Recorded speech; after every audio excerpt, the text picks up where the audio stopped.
क्या किसी इंसान की किस्मत सिर्फ दूसरों की बातों से तय हो जाती है? क्या जिसे हर दिन असफल कहा जाए वह कभी सफल हो सकता है? आज की कहानी एक ऐसे लड़के की है जिसने पूरी दुनिया को गलत साबित कर दिया। मध्य प्रदेश के एक छोटे से गांव शिवपुर में एक लड़का रहता था जिसका नाम था अर्जुन। उसके पिता दिहाड़ी मजदूर थे और मां घरों में काम करती थी। घर में 2 वक्त की रोटी जुटाना भी मुश्किल था। अर्जुन पढ़ाई में सामान्य था, लेकिन उसके अंदर कुछ बड़ा करने की आग थी। वह अक्सर कहता था, एक दिन मैं ऐसा काम करूंगा कि पूरा गांव मुझ पर गर्व करेगा। लेकिन गांव के लोग उसकी बात सुनकर हंस देते। वे कहते, जिसके घर में खाने के पैसे नहीं हैं, वह बड़े सपने देख रहा है। समय बीतता गया। 10वीं की परीक्षा से ठीक पहले उसके पिता बीमार पड़ गए। घर चलाने की पूरी जिम्मेदारी अर्जुन के कंधों पर आ गई। उसने पढ़ाई छोड़कर पास की मंडी में बोरे उठाने का काम शुरू कर दिया। दिन भर मेहनत करता और रात को थका हुआ घर लौटता। धीरे धीरे उसका सपना धुंधला पड़ने लगा। एक रात उसकी मां ने उसे चुपचाप किताबों को देखते हुए पाया। उन्होंने पूछा, बेटा क्या हुआ? अर्जुन बोला, मां, लगता है मेरा सपना यहीं खत्म हो गया। उसकी मां मुस्कुराई और बोली, बेटा, गरीबी सपनों को नहीं रोकती, हार मान लेना रोक देता है। यही बात अर्जुन के दिल में उतर गई।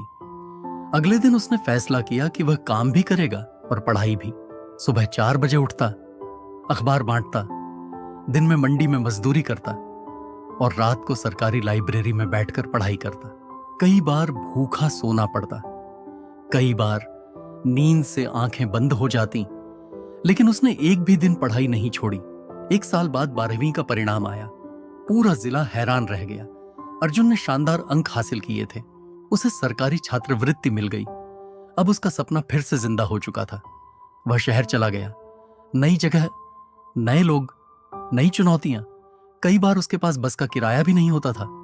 वह कई किलोमीटर पैदल कॉलेज जाता। कॉलेज के बाद वह एक छोटी दुकान पर काम करता ताकि अपनी पढ़ाई का खर्च निकाल सके। उसका लक्ष्य था देश की सबसे कठिन प्रतियोगी परीक्षा पास करना। पहला प्रयास असफल, दूसरा प्रयास फिर असफल। लोग फिर हंसने लगे। कितनी बार कोशिश करेगा? अब कोई नौकरी कर ले। उस रात अर्जुन बहुत टूटा हुआ था। उसे लगा शायद लोग सही कह रहे हैं। तभी उसने अपनी मां की पुरानी बात याद की, हार मान लेना ही असली हार होती है।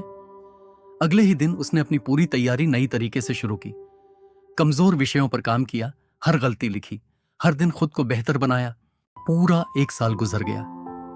परीक्षा का परिणाम आने वाला था। उसके हाथ कांप रहे थे।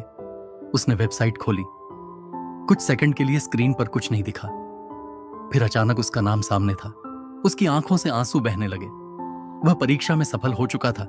सिर्फ सफल ही नहीं, उसने पूरे राज्य में शानदार रैंक हासिल की थी। उसकी मां खुशी से रो पड़ी। पिता ने पहली बार बेटे को गले लगाया और कहा, बेटा, हमें तुम पर गर्व है। कुछ वर्षों बाद अर्जुन उसी जिले में एक बड़े सरकारी अधिकारी के रूप में लौटा। जिस गांव में कभी लोग उसका मजाक उड़ाते थे, आज वहीं लोग फूल बरसा रहे थे। वह अपने पुराने स्कूल पहुंचा। बच्चों के सामने खड़ा होकर बोला, अगर लोग तुम्हारे सपनों पर हंस रहे हैं तो समझ लो कि तुम्हारा सपना छोटा नहीं है। उसने आगे कहा, सफल वही होता है जो परिस्थितियों से नहीं, अपने फैसलों से अपनी जिंदगी लिखता है। उस दिन उसने गांव के गरीब बच्चों के लिए एक निशुल्क पुस्तकालय और छात्रवृत्ति योजना शुरू की। धीरे धीरे उसी गांव के दर्जनों बच्चे डॉक्टर, इंजीनियर और अधिकारी बनने लगे। जब भी कोई उनसे उनकी सफलता का राज पूछता, वे मुस्कुराकर सिर्फ इतना कहते, हमें अर्जुन सर ने सिखाया है कि हालात कभी इंसान से बड़े नहीं होते। याद रखिए, सपने देखने वाले लोग कभी नहीं हारते। वे तभी हारते हैं जब वे कोशिश करना छोड़ देते हैं। इसलिए चाहे दुनिया कुछ भी कहे, अपने सपनों पर विश्वास रखिए, क्योंकि एक दिन वही सपना आपकी पहचान बन सकता है। अगर आपको यह कहानी पसंद आई हो तो वीडियो को लाइक करें, अपने दोस्तों और परिवार के साथ शेयर करें और स्टोरी विजन को सब्सक्राइब करना बिल्कुल न भूलें। बेल आइकन जरूर दबाइए ताकि हमारी हर नई प्रेरणादायक और दिल को छू लेने वाली कहानी सबसे पहले आप तक पहुंचे। मैं फिर मिलूंगा एक नई कहानी और एक नई सीख के साथ। तब तक अपने सपनों पर विश्वास रखिए, क्योंकि हर महान कहानी की शुरुआत छोटे से कदम से होती है। धन्यवाद। मिलते हैं अगली कहानी में, सिर्फ स्टोरी विजन पर।